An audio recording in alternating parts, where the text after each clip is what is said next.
L'épisode s'ouvre dans le salon de la famille Lutra, où l'atmosphère est lourde et tendue. Kritika est en larmes tandis que toute la famille essaie de comprendre ce qui s'est réellement passé. Raki tente de la rassurer et lui dit de se calmer, assurant que tout ira bien. Submergée par la culpabilité, Kritika finit par révéler toute la vérité. Elle explique qu'elle a été victime du chantage d'Akshay. Terrifiée à l'idée que ses photos privées soient rendues publiques, elle s'était précipitée dans sa chambre pour rassembler tout son argent et ses bijoux. Son intention était simple, remettre tout ce qu'elle possédait à Akshay afin qu'il supprime les photos et mette fin à son chantage. En racontant cette histoire, Kritika éclate en sanglots. Elle affirme que Prita est en prison uniquement à cause d'elle. Selon elle, si Prita n'était pas intervenue, c'est elle qui aurait subi cette terrible épreuve. Elle se sent responsable de tout. De l'emprisonnement de Prita, de la mort d'Akshay et même de la mauvaise réputation qui s'est abattue sur la famille.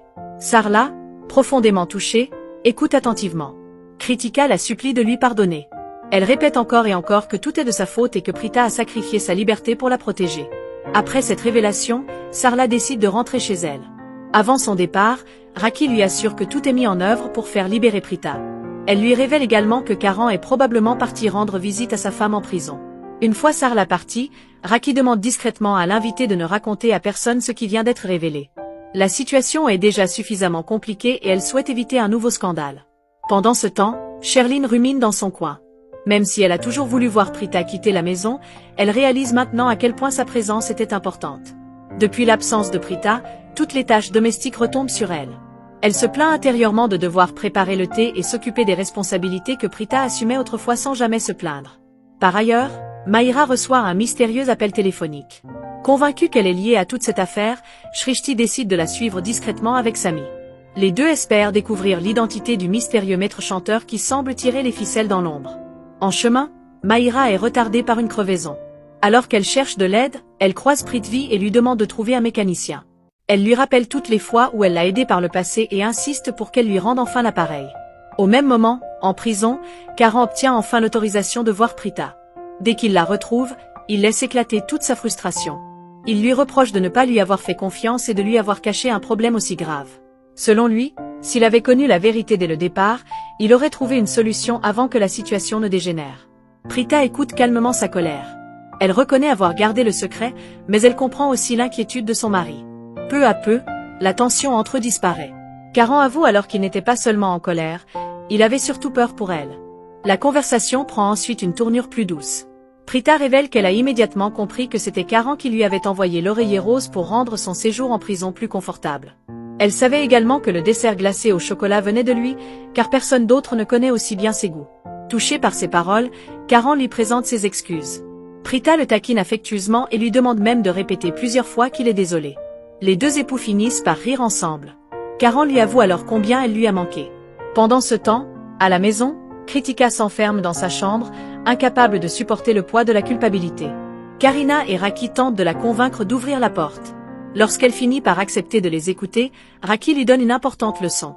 Elle lui explique qu'elle n'aurait jamais dû affronter seule une telle situation. La peur l'a poussée à prendre de mauvaises décisions. Raki insiste sur le fait que la famille aurait toujours été là pour la protéger.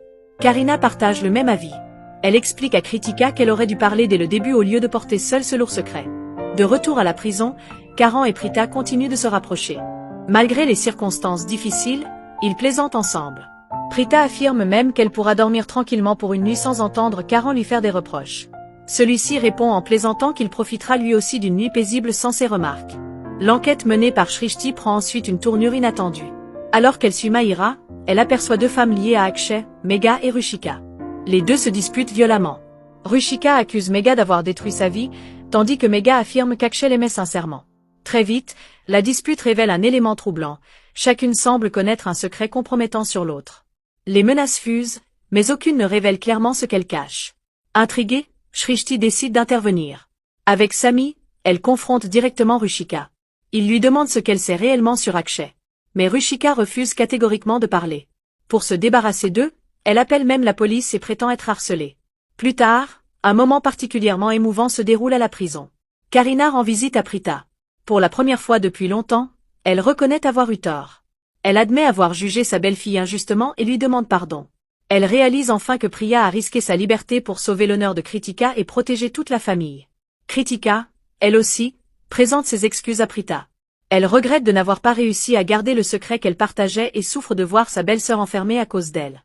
Cependant, Prita refuse que quiconque se sente coupable. Elle rappelle que Karan l'a toujours soutenue, même lorsqu'il était en colère.